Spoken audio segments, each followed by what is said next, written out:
Welcome to the Michael Welch Podcast. Catching you up on the NBA today and my NFL draft notes coming up. All my blessings, all my blessings, all my blessings, all my blessings, all my blessings, all my blessings, all my blessings, all my blessings. I need my blessings every penny, daily counting every single one. Let's start with Warriors-Grizzlies Game 2. And boy, oh boy, was this quite a story at the beginning and the end. Starting with the first 3 minutes of the game, the Grizzlies were off to a hot 8-0 start. And when it finally looked like the Warriors were going to get on the board, Gary Payton in the starting lineup again, primarily to kind of limit Ja's ability on offense, was able to get the ball in transition, hopefully score the first points of the game for the Warriors. And he was absolutely bludgeoned from behind in a hit that Steve Kerr would later say was dirty and reiterate over and over was a terrible play, possibly lobbying for a future suspension. But Dillon Brooks, full speed from behind, came up and just whacked him. And when Payton was coming down, he landed really funny, screwed up his elbow, and was down for several minutes. So the first 3 minutes of this game altogether took a very long period of time, progressing just a couple plays later with Xavier Tillman hitting Draymond Green in the face over a loose ball. And Draymond Green went to the locker room as well.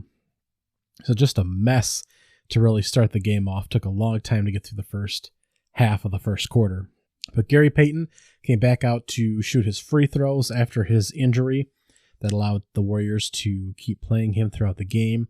If he were to not shoot those free throws and someone else had to take him, it did not allow him to return. As it happened anyways, he did have to go to the hospital. He does have a severe injury, and he probably will not be back for the playoffs. Just a bad look for Dillon. Just a bad judgment call.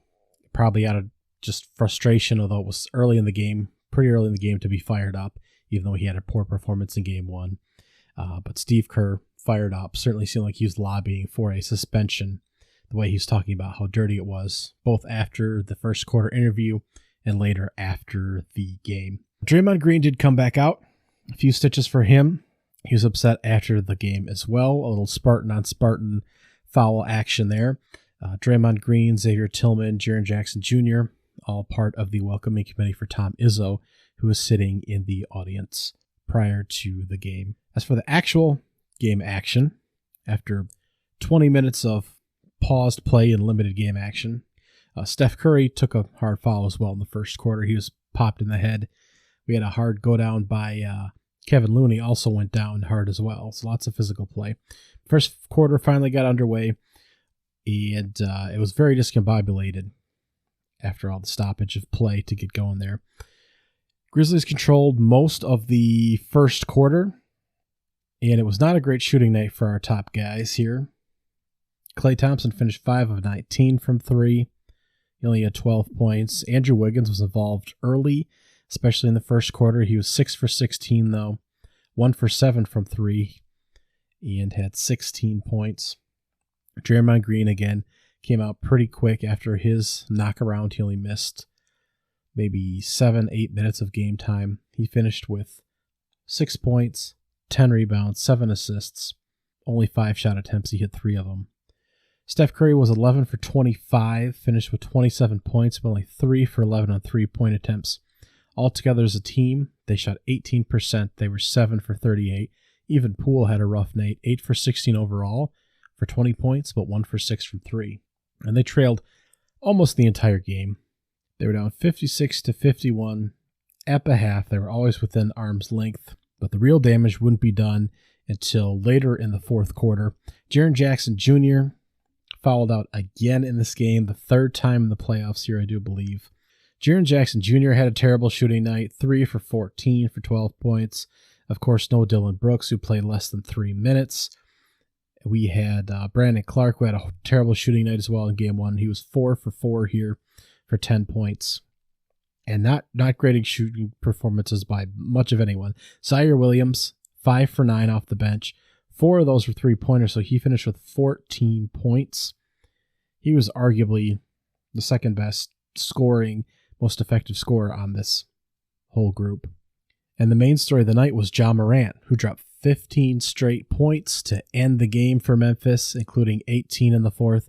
He was 15 for 31 overall, taking more than twice as many shot attempts as the second Grizzly on the list, Jaren Jackson. He hit 5 of his 12 3-pointers, 8 rebounds, 8 assists, and just erupted in the fourth quarter. They had difficulty keeping him out of the paint, difficulty forcing him to shoot the ball over the top, and losing Gary Payton in this series is going to force them to find a different way to stop Ja Morant defensively. But he was the story of the night, simply exploding in another bad shooting night from the Warriors. Only 18% from the three, 42% from the field overall. Sloppy turnovers, 18 of them. They had 4 more turnovers than the Grizzlies, but just unable to stop Ja Morant when it mattered. And they ultimately go down 106-101, so the series is tied at 1 game apiece. We'll have to see what kind of defensive adjustments they make to try and keep Ja Morant in check. And they really just have to start making a few shots. Now, Jaren Jackson Jr. back on Memphis' side has to try and contest without getting these crazy fouls, and they really need to find another scorer as well. Again, no Dylan Brooks here, horrible first game. Only 4 shot attempts here for Desmond Bane. Melton was 1 for 5 off the bench. Zaire Williams finally contributed now that he was semi-healthy. Xavier Tillman was there. He played 13 minutes, but didn't really contribute a whole lot that was a threat as far as winning the game. So the Warriors really need to shoot better. Jonathan Kuminga was excellent in his 14 minutes off the bench, 9 points, 3 of 7 shooting, 5 rebounds as well, but did a great job within the flow of the offense coming off the bench, and it'll be great to see if he'll surely get more minutes moving forward, and it'll be excellent to see him as part of that group. So that next game is not until Saturday, but that'll be great to see Game 3. Warriors-Grizzlies, what adjustments they can make, but it's terrible to see Gary Payton Jr. out of this series. Game 2, Bucks-Celtics, was a very different story than Game 1. Giannis, in the first quarter right off the rip, and in the first half altogether, really struggled to get going. He was getting doubled in the paint at times, and sometimes it was just Grant Williams or Al Horford able to really stand him up. At the half, he was shooting horrifically and was really discombobulated, not a part of the offense. He was only 2 for 12 for 5 points at the half and 0 for 3 from 3. He'd already taken a few long shots there. And the leading scorer for the group was Drew Holiday with 11, and he was 4 for 11 shooting, and he was really a valuable to begin the first half. Jaylen Brown came out hot and scored 22 points in the first quarter. He just could not miss. He only ended up with 1 more 3 attempt in the second quarter, so he had 25 points at the half, but he was 5 for 5 from 3, and the Celtics altogether were 13 for 20 from the 3-point line, giving them a massive 25-point lead at the half, and the Bucks never really recovered. Giannis came out and scored the first 10 points, the third really putting his head down and getting to the basket. He had 18 points total in the third quarter, but just exhausted his energy. He didn't get a lot of offensive. He didn't get a lot of assistance from his teammates at all, and he's kind of tuckered out then by the time the fourth quarter came around. Now, the Celtics really struggled to kind of score in the second half. They kind of were in a lull a little bit, but they ultimately ended up scoring 44 points in the second half and really putting the Bucks away. The final score was a 109-86 smashing. Jason Tatum really pulled it out in the fourth as well. He finished with 29 points, 5 of 10 from 3, 10 of 20 from the field altogether.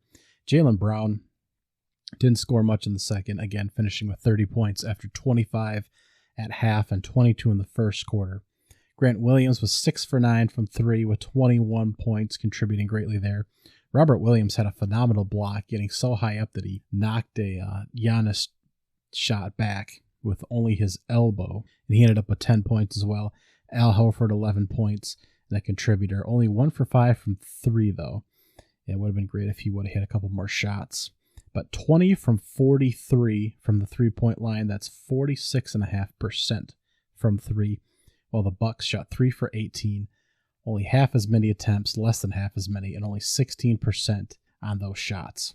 They didn't get as many points out in transition, and it was just the struggle bus for the Bucks in trying to get the ball in the bucket at times. So the Celtics blow it out the other way in Game 2 and Game 3 again. Great to see what adjustments will be made in trying to get Giannis either going early, trying to get shots from the outside and getting some more contributions. And the Celtics doing what they need to do, which is knocking down the three-point shots that the Bucks allowed. But again, the offense got a little stagnant in the second half. We'll see if they can start to pick it up. At one point, I believe it was halfway through the fourth quarter, they had only 29 points in the entire half. So they really scored 15 the back end of the fourth quarter to really put it out of reach. But just a real scoring lull for the Celtics, but still getting the blowout win.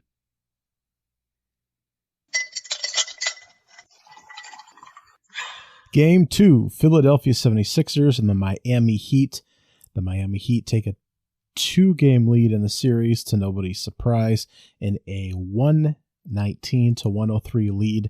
They outscore the Sixers by 7 points in the first quarter. They're up by 8 points at the half. They outscore them in every single quarter. It's a 52-19 bench point edge for the Miami Heat. You can tell that as they get off hot early, with Dwayne Dedmon and Tyler Hero combining to go on a 7-0 run at one point in the first quarter. The Miami Heat held a 52-19 edge on bench scoring, and you could tell that was going to be a massive problem early. Dwayne Dedmon had 4 points and a big block in the first quarter. Tyler Hero had 5 points, and the team hit 4 3-pointers in the first quarter, so you could tell that was going to be big for the Miami Heat. 76ers still won the rebounding edge, but they really struggled and will continue to struggle putting up points as long as Joel Embiid is out. They still shot 45% from the field, but only 26% from 3. Kyle Lowry still out for the Miami Heat as well. James Harden had 20 points, but only hit 1 3-pointer, 1 of 5, 6 of 15 from the field. Maxey dropped 34 points on 12 of 22 shooting, so he found his touch again. And 17 shot attempts for Tobias Harris, who hit 9 of those. He had 21 points. And those are your top 3 guys for the 76ers. Danny Green is 1 of 9 from 3, 1 for 10 overall from the field. He has been a complete washout. DeAndre Jordan, in his 13 minutes at center, hit all 3 of his shots, but wasn't too much of a force at all. Furkan Korkmaz, if I'm saying that correctly, did hit a couple of big threes off the bench, but again, this team just does not have a bench anymore and just doesn't have the depth to compete with Miami Heat. Bam again, 7 of 11 from the field, 23 points, not a lot of trouble in the paint there. Jimmy Butler, a little bit better night, 8 of 15. He was the leader in shot attempts with 22 points. Only 1 of 3 from 3, though. PJ Tucker, a good job defensively again. Only 2 of 6 shooting, though. Struss was 3 for 8. Vincent was 3 for 7. The 2 gentlemen in the starting lineup for 9 and 7 points, respectively. Off the bench, those are the heroes. Tyler Hero, 6 for 10 with 18 points, and Victor Oladipo logging more time with Lowry on the bench. He was 6 for 11 with 19 points. Those guys hit 3 3-pointers apiece. This game was single digits in the fourth quarter, but a 10-0 run really put it away for Miami. 76ers they're on the cusp, as we don't see the high scoring volume from Miami, but they're just not going to have a shot in this series if Joel Embiid is not healthy. He could be ready for Game 3 this Friday, but again, if he's tentative to get hit again with a thumb and face injury, It's going to be trouble for the 76ers. It's going to be trouble regardless. With only 3 capable guys scoring points right now, Maxey, Harden, and Harris, and it's difficult to even get all those guys running at the same time. I think that this will be done in 5 games. Miami Heat will be able to move on. Maybe the 76ers grab a game with Joel Embiid coming back. Even if he doesn't perform well, he's able to suck defenders into the paint and create some open shots on the perimeter for his guys. But I don't see this. I don't see the adjustments Philadelphia is going to make in order to extend the series too much further without Joel being healthy. And again, that thumb is not going to be things that can be fixed right now. And finally, the other bummer series, Suns Mavericks, watching one of the most talented young guys in the game in a series that he has no hope of winning. Phoenix wins 129-109 to take a 2-0 lead against the Mavericks. This will be heading back to Dallas on Friday night as you are listening to this podcast. And it's terribly discouraging that, again, this team can't stop all the threats that the Suns can throw at them and doesn't have the weapons around Luka in order to really pose a threat to cause defensive pressure to sag off of him. Doncic, 22 shot attempts. Brunson is second with 12, and he hit 3. So Luka finishes 13 of 22, including 5 of 10 from 3, with 35 points, chips in 7 assists and 5 rebounds. He also has 7 turnovers and finishes with one of the worst plus minuses on the evening. As far as made field goals, Reggie Bullock is actually second with 5, hitting 5 of 9, including 4 3-pointers to finish with 16 points. Then Brunson 3 for 12 with 9 points. Keebler right in his pocket in that 6 to 9 range. Only takes 6 shot attempts, hits 3 of them, none of them 3-pointers, which is what you need from him. 9 points. Spencer Dinwiddie, 3 of 10. Still nothing really productive out of him. And this team just can't get it going. 36 made field goals. It's 45% from the field overall at a much slower pace. But Phoenix hit 64% of its shots, 52% of its 3-pointers, and 85% at the line, going 18 for 21. They also out-rebounded the Mavs by 9, as they should with their size. Chris Paul scored or assisted on the first 19 points in the fourth quarter for the Suns as he took off to help push this game really out of reach. 28 points total in the game, 11 makes on 16 attempts. Booker, 11 makes on 19 attempts to finish with 30 points, comparable numbers for both of them. Only 1 3 for Paul, 5 for Devin Booker. Aiden wasn't needed as much in this game, 3 for 6, 9 points total. Only played 18 minutes. And then he took advantage of Luka Doncic defensively as well, causing him to switch onto them as a defender, exerting his energy on that end of the floor as well.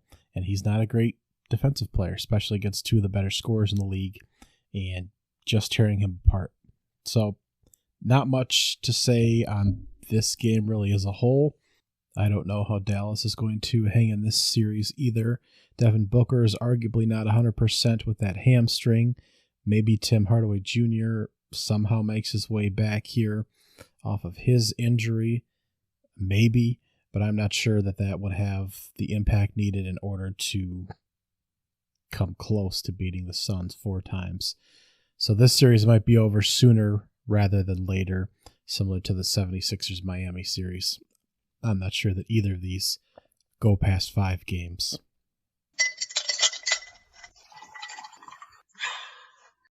All right, NFL draft notes. Here are a few highlights that I appreciated. The Georgia Bulldogs, 15 players drafted, the most by any school. Second was LSU with 10, so a huge drop-off there. But the Tigers, despite struggling recently, managed to pull in the 2 slot behind the national championship. Georgia Bulldogs, how about that? SEC.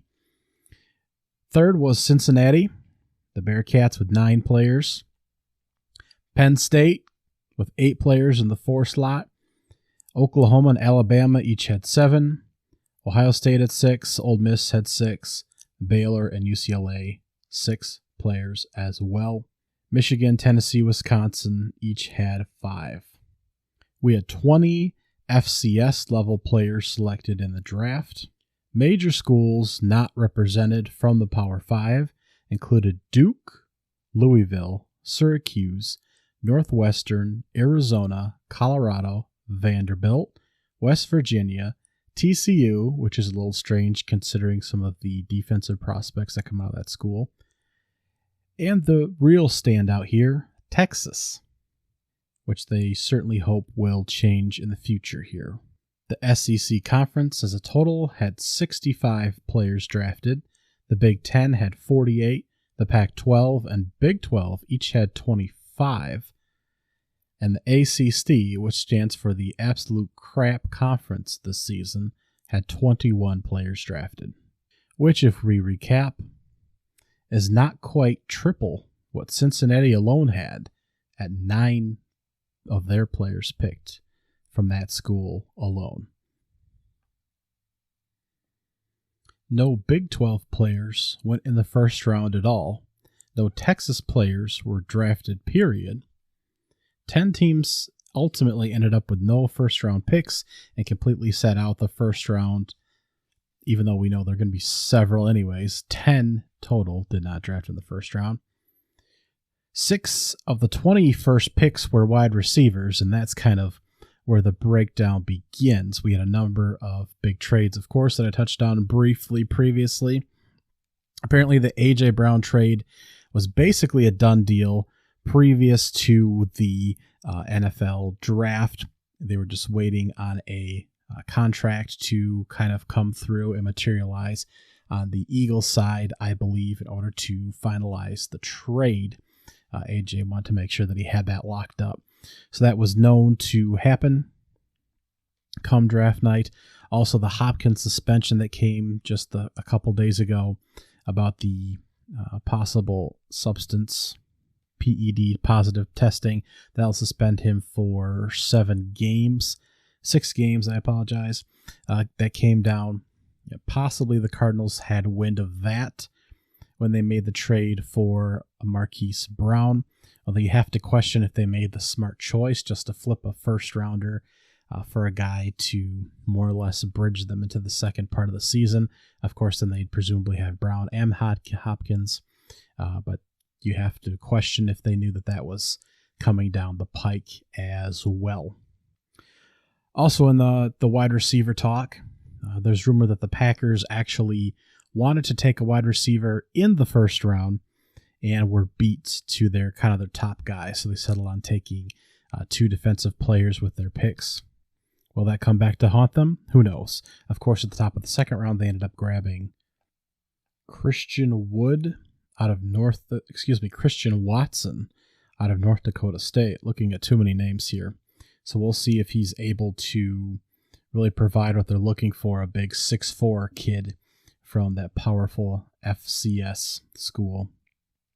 They took a shot at Romeo Doubs as well from Nevada in the 4th round, and the Nebraska kid in the 7th. Now, Romeo Doubs is a great transition into the quarterbacks because his quarterback was not taken.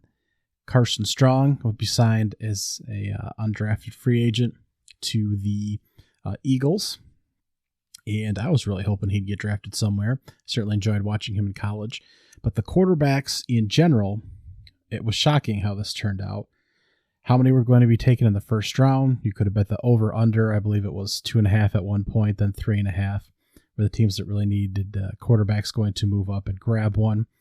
Ultimately, the Pittsburgh Steelers grabbed the only quarterback in the first round as they moved Mr. Kenny Pickett from his dorm room down the street to the facility there in Pittsburgh. And ultimately, that doesn't look like the best choice. Supposedly, he was top of everyone's, I don't want to say everyone, a lot of teams' boards.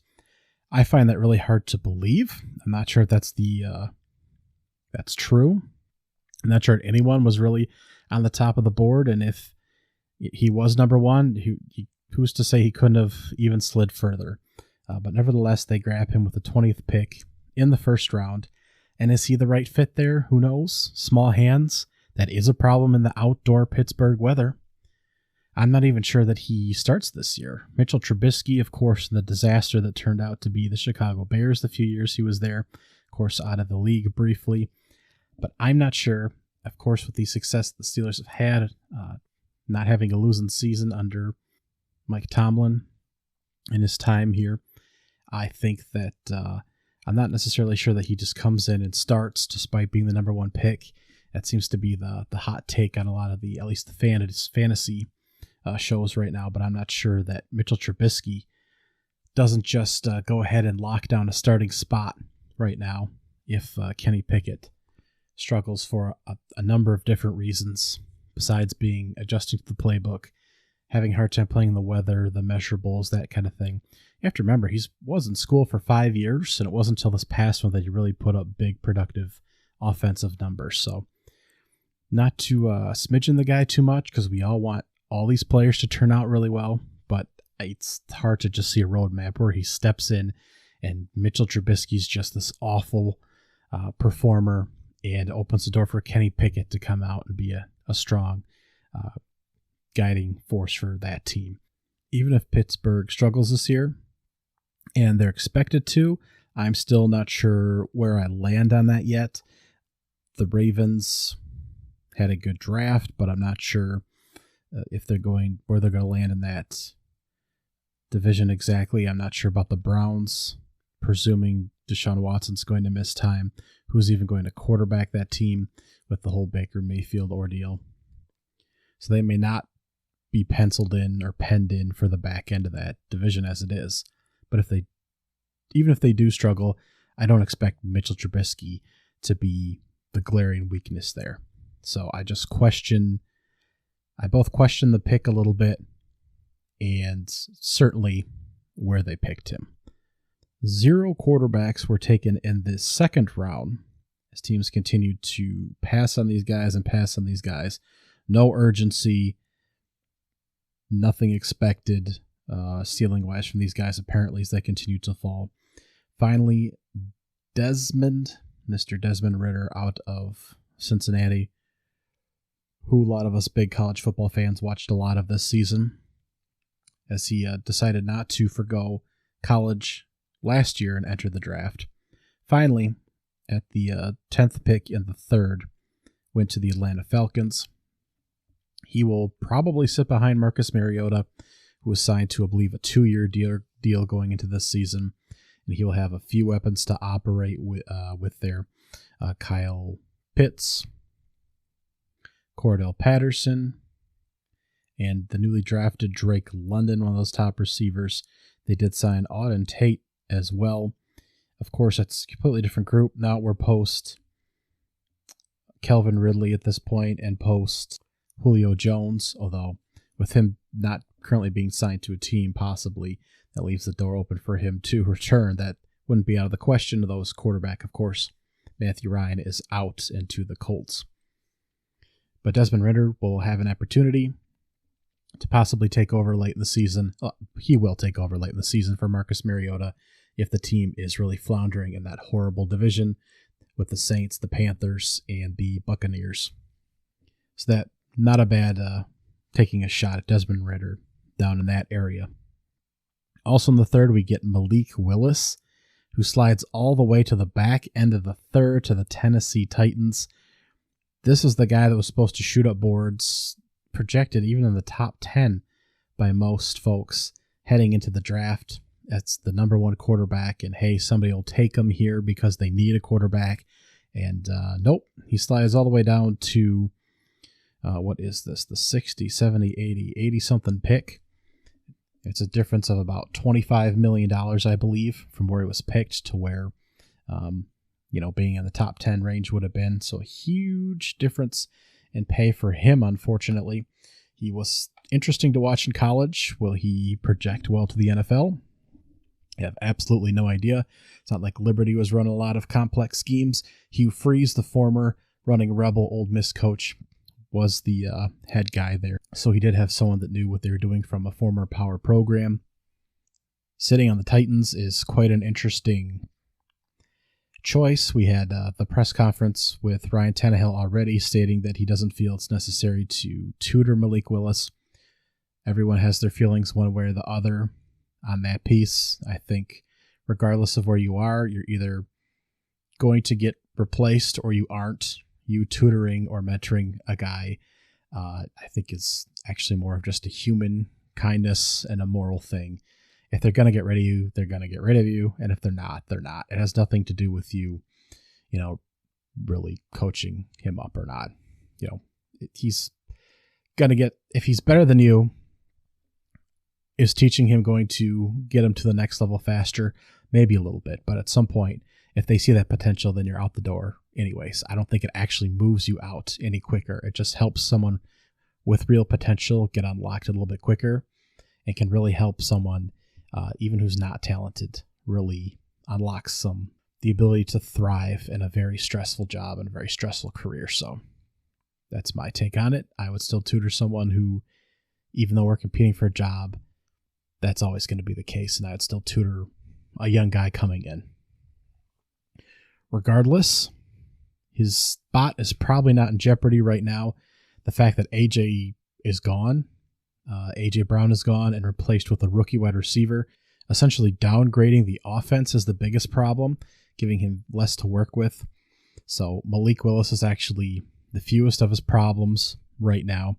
The offense, if it falters, it's not really going to fall on him. I think Willis is going to need some time to adjust anyways to really standing and throwing and not running out of the pocket as he did a lot of at Liberty anyways. So I think that's least of his concerns right now.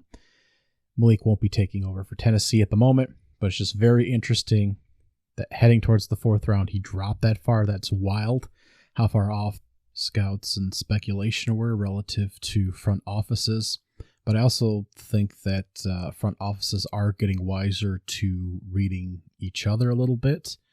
And oftentimes I think they are guided by the projections and say, oh, Mel Kiper says this guy should go in the top 10. And so they'll draft a guy in the top 10 because the draft experts will set the market. And in this particular case, I think that they basically gauged each other and said, hey, no one's drafting quarterbacks. We don't feel confident about any of them. So we're going to appropriately kind of weigh the usage of these picks versus the talent that we're getting. And Malik Willis and a lot of these quarterbacks are just not going to necessarily be the piece that we need right now that's really going to be a difference. And we're okay with either the quarterback that we have or the pieces that we bring in now will set us up to get a quarterback in the future here. So I think that was good to see from these teams if they truly did not like any of the quarterback prospects, is to see them drop. But to see the NFL guys like Mel Kiper, the projection folks that actually put these boards together with pieces of intel be so far off, that was really shocking to see as we went towards halfway through day 2 of the draft and really had one quarterback off the board at that point. And that was Pickett in the first before we saw Desmond Ridder go, or the third, excuse me. No one was taken in the second. Matt Corral was finally taken as well in the third by the Carolina Panthers with the 30th pick. That's about 30th pick in the third round, so sliding towards the fourth. And he was the fourth quarterback off the board. Again, one of the most needy teams at the quarterback position, the Carolina Panthers, with Sam Darnold, who is for a fact really can't do anything to raise, his ceiling heading into the next year here. You look at the Atlanta Falcons and you say, okay, Desmond Ridder there, the needy young quarterback, Marcus Mariota, can't possibly hold on the starter position. Well, it's entirely possible that although he hasn't been a starter for a while now, including the last couple of years he spent as a backup with the Oakland Raiders, it's entirely possible that you see improvement in him. He was a high performer in the NFL at one point, but maybe he locks up the starting job in Atlanta and he stays there. It's possible Ryan Tannehill fends off Malik Willis and stays the starting quarterback for Tennessee. it's possible, not likely, that Mitchell Robinson actually ends up the starter over Kenny Pickett at Pittsburgh. No one really believes that other than me, I don't think, but that's possible. However, I don't think there's anyone in Sam Darnold's corner for the Carolina Panthers thinking that he will last through this any longer past this season. And that's only because they've no one to truly take over that spot from him. Matt Corral will certainly have an opportunity recovering from his injury in the bowl game at the end of last season. A lot of folks say that's why you sit out bowl games. You don't suffer terrible leg injuries. But hopefully he'll be ready to go for the start of the season. We'll see what he can do in Carolina. In the 4th round, the New England Patriots took a surprising guy in Bailey Zappi out of Western Kentucky. Now, the Hilltoppers have been a surprisingly feisty program in Conference USA for at least 15 years. Every season, they're very exciting to watch. As we head in the college football season next year, I can't wait to see some of their matchups on TV and who's flinging the ball for them. From coaching staff to coaching staff, class to class, the Hilltoppers always a feisty squad. But Bailey Zappi set the single season record for passing yards, beating out Joe Burrow with just under 6,000 yards, 5,967 yards, 62 touchdowns, and 11 interceptions. He threw at least 3 touchdowns in every single game. He also completed 69% of his passes. He was awesome to watch last year in the Conference USA title game. I believe they lost a couple non-conference games and then won like 8 straight during the season, something wild, as they just ripped through the conference. Anyways, New England Patriots picked him up. Surprising guy to grab at the spot, quite frankly. Surprising that he was drafted at all and ahead of several other guys that were still on the board. Sam Howell of North Carolina, who we'll talk about in just a second. Carson Strong of Nevada was still on the board. No one else, I guess, was super exciting after that, but it was just shocking that he got drafted at all. Don't know what the game plan is there.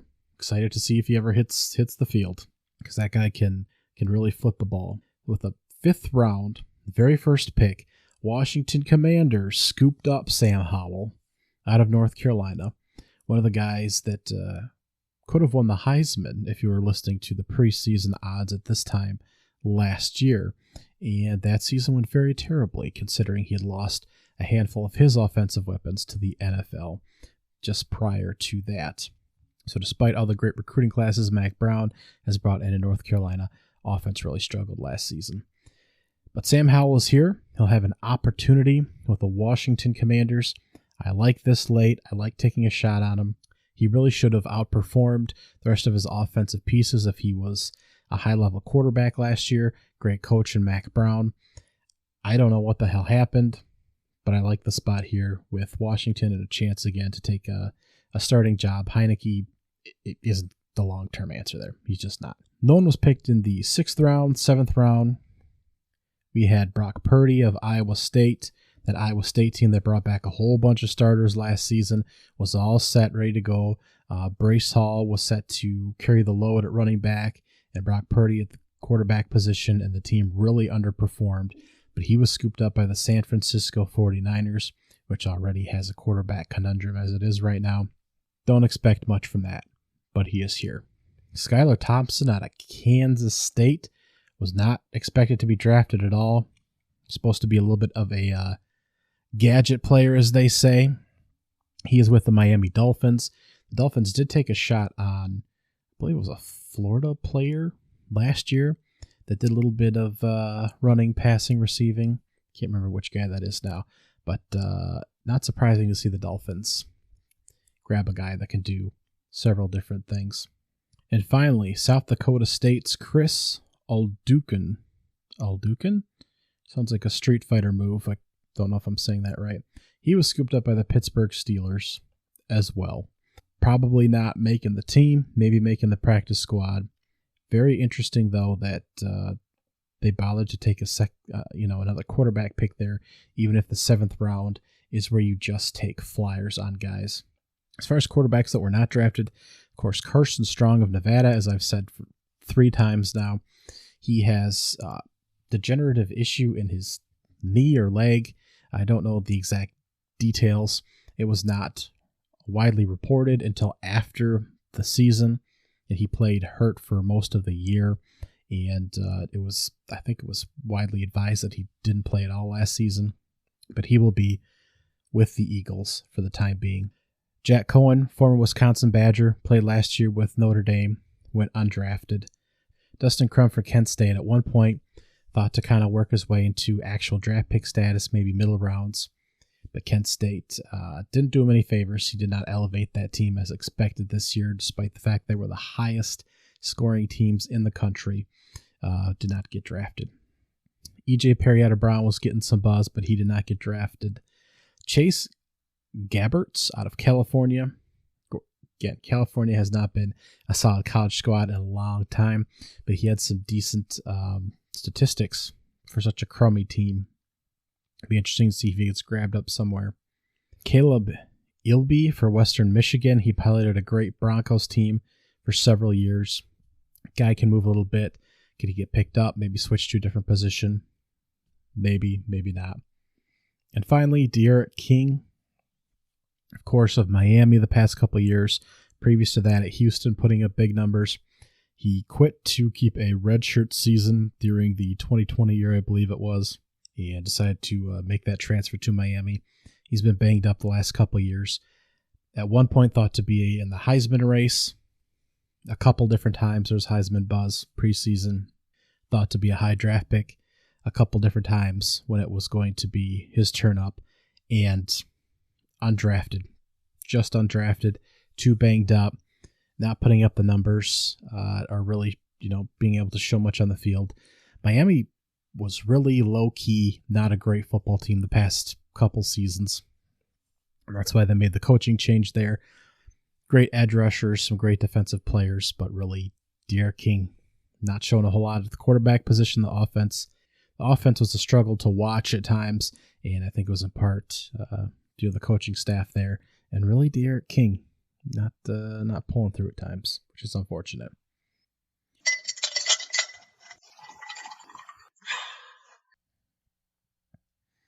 So the Ravens have been getting praise for their picks, and it's hard not to pile on to that. With the 14th overall pick, they grabbed Notre Dame safety Kyle Hamilton, who's widely reviewed as a top 5 guy overall on draft boards. With the 25th pick, they grabbed Iowa center Taylor Lindenbaum. Center's not necessarily a high priority, but a great pick there for this group. David Ojabo out of Michigan with the 45th overall pick in the second round there to supplement that pass rush. He was a great complement on the other side of Hutchinson last season. So a great set of picks there. This team, of course, trading away Mr. Hollywood Marquise Brown to the Cardinals and not picking up any receivers here in the draft. They'll probably go 12 or 13 personnel this season, which is heavy tight ends, light on the wide receivers, and just run the ball a whole lot. They did pick up 2 tight ends late in the draft. Charlie Kolar out of Iowa State played several seasons there, part of that offense that was supposed to really help the Cyclones win the conference last season, the Big 12, but were not really successful in the later rounds. Also grabbed the Coastal Carolina tight end, Isaiah Likely, as I am not likely to say any of these names correctly. So 2 tight ends to kind of help supplement that offense, apparently, as they don't draft any wide receivers. They also grab Alabama corner Jalen Armour Davis with the 119th pick. I also like the Missouri running back Tyler Abadi with the 196th pick.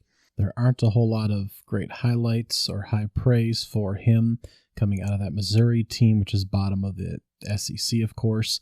But there was some buzz about him at the end of last season about being maybe a low-key player to rise up draft boards, and that was just never really there for him. But running backs in general didn't really shoot up boards at all. So I like this grab late to possibly be a guy that can figure into that offense. Of course, the backfield was banged up last year. J.K. Dobbins missing the entire season, and Gus Edwards still seeing playing time there. Justice Hill never really coming through and seeing any significant time from a couple drafts back.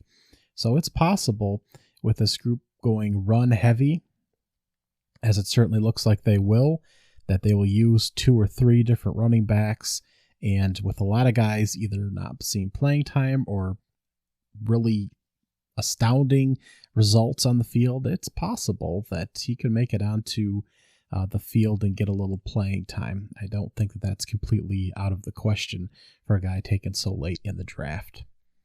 I think Atlanta made pretty smart decisions considering the circumstances that they're in, sitting on the heavy cap hit after the Matt Ryan trade and trying to just make it through the year, grabbing a great offensive weapon and Drake London, the USC wide receiver with the 8th pick, who was the number 1 wide receiver on a lot of top draft boards. Of course, from here on out, that means nothing post-draft as he has to prove himself on the field, which is the case with all these projections. They waited to grab Desmond Ridder, the Cincinnati quarterback, of course, at the 74th pick, not going too high on that. In between, they grabbed some great pieces for that defense. The Penn State edge rusher Arnold Igbiti, Montana State linebacker Troy Anderson, great pieces there.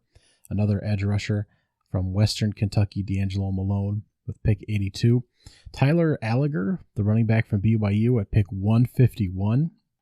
He could low-key be a very good selection at that place as he was very productive in college. He's 5'11", not massive by any means, but he was just a monster at BYU. So that could be an absolute steal there for his production. And what do you do when you have picks late?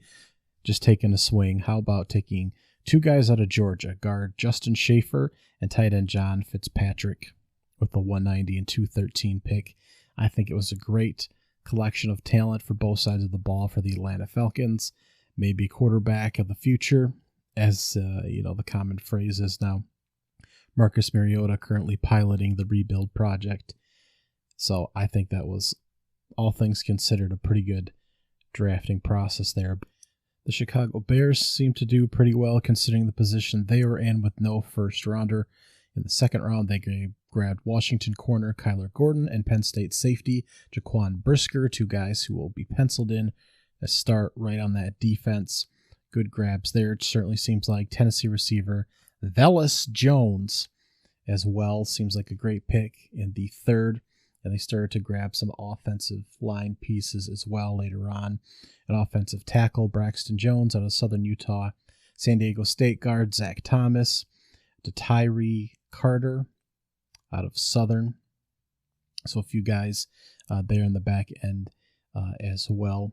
And Miami of Ohio, edge rusher Dominique Robinson towards the back end to see if they can get something as well there to add to that defense. So with no first-round pick, all things considered, hopefully grabbing some starters, at least guys that will be penciled in day one, seems pretty solid for the Chicago Bears. Both New York teams seem to do a pretty good job, the Jets and the Giants, for the plethora of picks that both of those teams managed to acquire. The Giants grabbing Kayvon Thibodeau, who was my favorite defensive end with the 5th overall pick out of Oregon. He was the number 1 pick coming out of last college season. He was at the top of the NFL boards in the way too early projections. Of course, all these thoughts that he is too interested in things outside of football, causing him to drop or allow these other guys to kind of enter the conversation. I think that they may have gotten the best defensive end in the class. Alabama offensive tackle Evan Neal, they then grabbed 2 picks later with the 7th overall slot, and they continue to do pretty well after that. Another guard for the offensive line, a tight end in San Diego State's Daniel Bellinger, Kentucky wide receiver Wan'Dale Robinson, who was a solid contributor for the Wildcats this season, so continuing to build on the offensive side of the ball, and grabbing a corner, safety, linebacker, doing whatever they can to build on both sides. The Jets grabbed Sauce Gardner, of course, Cincinnati cornerback at the number 4 overall pick. He has not allowed a touchdown in college. Of course, he's playing against AAC, American Athletic Conference passers. Nevertheless, never allowed a passing touchdown in his career. Of course, Ohio State wide receiver Garrett Wilson with the 10th pick. Florida State defensive end Jeremiah Johnson the 2nd with the 26th. They grabbed the top running back on most folks' boards, Breece Hall, with the 36 overall slot. They went back to Ohio State for tight end Jeremy Ruckert. Rounded out with a few picks later than that for the offensive line and the defensive line. I think it's got to be considered a pretty solid haul to grab really several quality players here to help them out in key positions. Wide receiver, of course, very prevalent. Cornerback to stop the opponent's wide receiver, very prevalent. A good edge rusher to get at the opposing player's cornerback. And grabbing the top running back in the draft who could really push to be the lead ball carrier does not hurt at all. The Minnesota Vikings didn't do too bad. They assessed that the defense was horrific last year, and they drafted that side of the ball. Safety, cornerback, guard, linebacker, corner, defensive end, running back, tackle, wide receiver, tight end was how the draft went for the Vikings. 11 picks, 6 of the first 7 on the defensive side of the ball. 2 corners, a safety, defensive end, linebacker. Seems like they were right where they needed to be at those specific positions, and we should see an upgrade on the defense for that team moving forward. That, of course, has weapons in Justin Jefferson, a decent quarterback in Kirk Cousins that can make things go. Of course, we still have Cook back there at running back, and it seems like if they can kind of shore up that defense and get a new scheme in there with the coaching staff that makes some fresh life, breathe some fresh life into that offense, that team will certainly be in better shape in a winnable division where Detroit isn't quite there yet. The Bears are messing with the mixture, and no one really knows what the hell the Packers are doing at this point. Chargers made a few great moves. With the 17th pick, they grabbed Boston College offensive lineman Zion Johnson, who's part of that kind of upper tier for a lot of folks on their draft board to kind of shore up that offensive line, which has had problems over the past few years. Baylor safety J.T. Woods at the 79th overall pick will be helpful on the back end of that defense, which is going to be throwing all over the place with Russell Wilson, Derek Carr, and Patrick Mahomes. Isaiah Spiller, the Texas A&M running back with the 123, is an excellent little piece for the offense. Defensive tackle, guard, couple corners late to kind of help plug in a few pieces, mostly, again, on that offensive line should they have problems, but also on the defensive side of the ball, which is going to be important in these shootouts. Sticking in that division, the Los Angeles Raiders didn't get to pick until number 90. They picked Memphis guard Dylan Parham. Solid choice there for the offensive line. Running back Zaire White from Georgia at the 122. Solid grab there. Defensive tackle out of LSU, Neil Farrell Jr. Couple defensive tackles. Tennessee's Matthew Butler at the 175. And Ohio State tackle Thayer Munford Jr. as they're building on both sides in the trenches, which is really what they need to do. Also of note, they did decline the 5th-year contract options on all 3 of the 2019 first-round draft picks, defensive end Clelin Ferrell, running back Josh Jacobs, and safety Jonathan Abrams, who have all had mixed results with the Raiders. So this will be the last year for all 3 of those guys, with the possibility of re-signing a new contract after that, but it's not looking likely with that presumably cheaper and controlled 5th option, although the CBA has kind of changed the contract setup for those moving forward. But again, they weren't too worried about keeping control of those contracts for the 5th year. All those guys have underwhelmed, and Zaire White may very well start to move into that Josh Jacobs role in a more important aspect to this draft class. I thought that both Denver and Kansas City made solid moves, as well as everyone tries to stay one step ahead of each other in this division.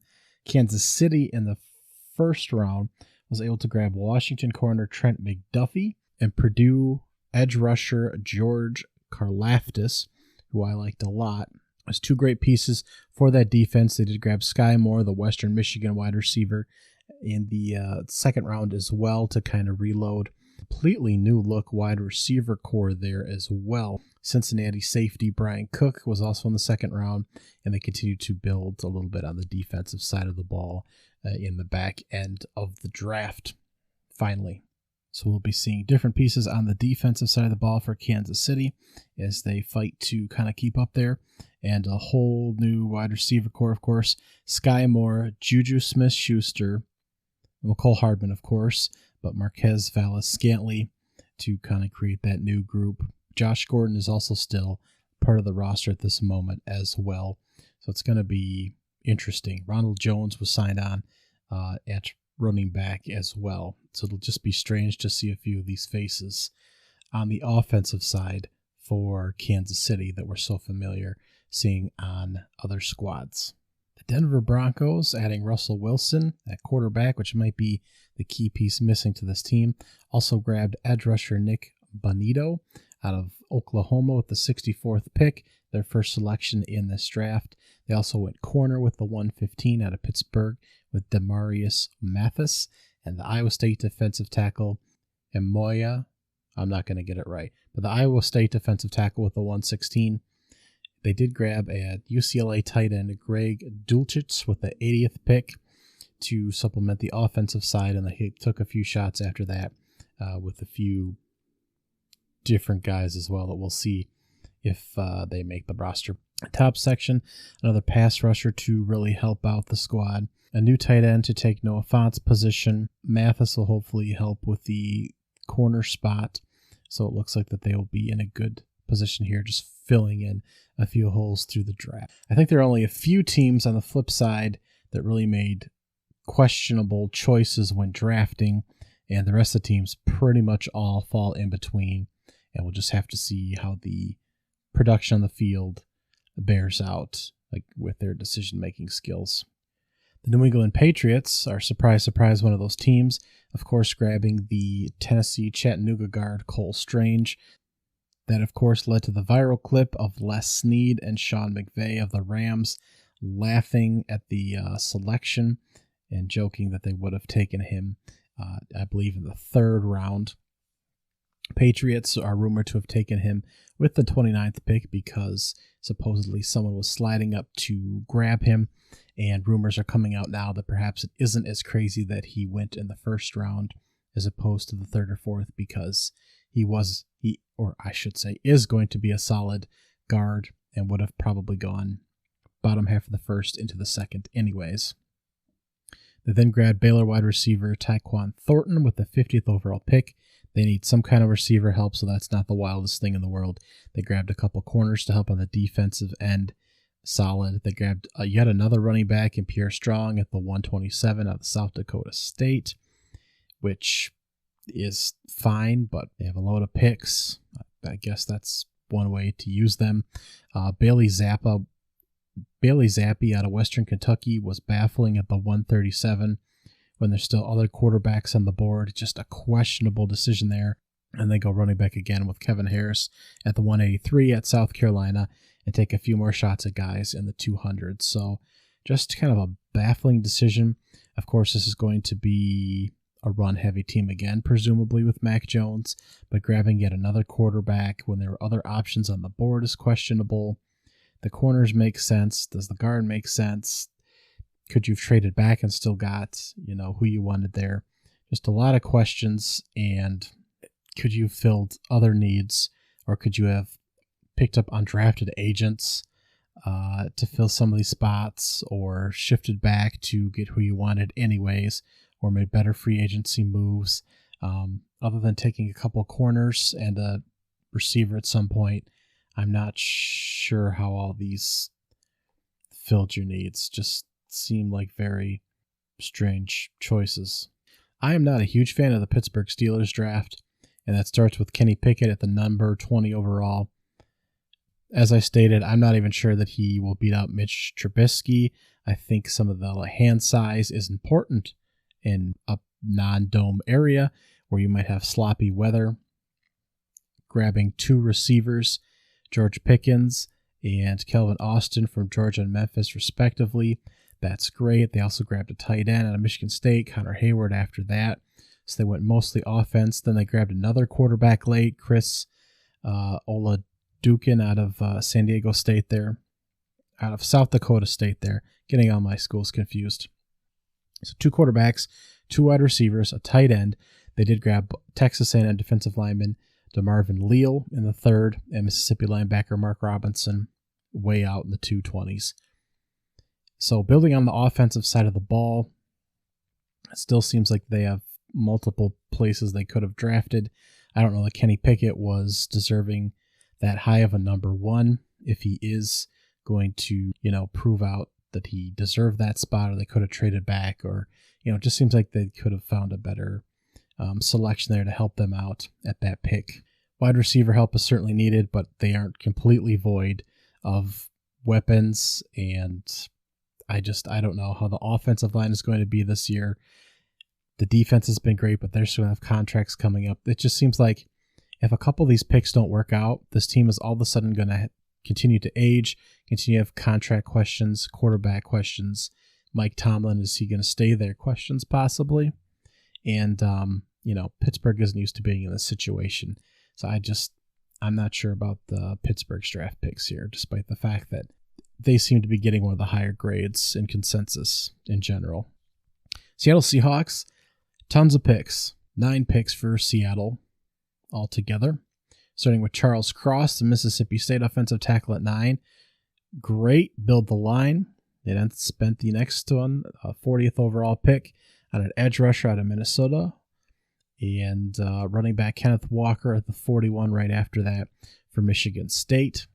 This team all of a sudden is going to have tons of holes. They don't have a quarterback. They didn't take a quarterback in this particular class, which is fine to kind of punt on that like the Lions have been doing and kind of build up the other positions around that. And running back, even taking one of the better running backs or the best running back possibly in this class, is just not the position you'd be taking. Even if that position's lacking this year, you're not winning with him this season anyways, presumably, especially in that division. Your later picks, couple receivers, couple corners, again, guys you're hoping will stay on the roster. It's like kind of a hodgepodge of talent, and I'm not sure it's going to equal out to much of anything next season or necessarily moving forward. And 4 picks altogether in the top 72. You took 2 offensive linemen, the 10th best pass rusher, and a running back, and I'm just not sure what that actually gets you. That just doesn't seem like the best pickings there. And finally, I'm not quite sure what to make of the Green Bay Packers yet. Of course, grabbing Georgia linebacker Quay Walker and defensive tackle Devontae Wyatt in the first round. Rumor is that they were trying to get what they considered in their top tier of receivers, one of those top guys in the first round, were not able to make a move up to get one. So they panicked a little bit and just went with 2 Georgia defensive players. And they went 2 wide receivers later in the draft, North Dakota State wide receiver Christian Watson and Nevada wide receiver Romeo Doubs. 2 guys that could very well, they'll be on the field this year, that's for sure. They could be the number 1 and number 2 guys on the field. In between, they drafted offensive tackle Sean Ryan out of UCLA, and they drafted tackle Wake Forest Zach Tom later in the 4th as well, and a couple linebackers later in the draft, as well as a 3rd wide receiver, 3rd offensive lineman, and defensive tackle. So linebackers, offensive linemen, wide receivers outside of those 2 Georgia picks in the first round at linebacker and defensive tackle. So again, front 7, wide receivers, mostly. That's great. Did they make the right picks at the right times? Should they have just made the gamble and grabbed a wide receiver in the first round, was largely considered a top-tier guy? Probably. If you're running out 2 B-level guys, it's not quite as good as having 1 A-level guy and 1 C-level guy, if they were to grab a first-rounder and then like a 4th-rounder and have him on the field. So I'm not sure if that was the best investment of capital. Strengthening the offensive line is great, but you don't need all Pro Bowlers on that squad anyways. Aaron Rodgers scrambling around is going to help alleviate some of the pressure as it is. It makes it more difficult for offensive linemen anyways, who don't necessarily know where he is and can block appropriately anyways. Building the front seven is smart, and it could be really smart if these first two picks really pan out. But again, these picks really need to hit now. Of course, Aaron Rodgers signed a contract to push him towards his 40th birthday and past, but I'm not entirely sold that he'll stay that long. So Packers really need to win now. Thanks for checking in to this episode of the podcast, and I'll be back later this week. All my blessings, all my blessings, all my blessings, all my blessings, all my blessings, all my blessings, all my blessings, all my blessings. I need my blessings every penny, daily counting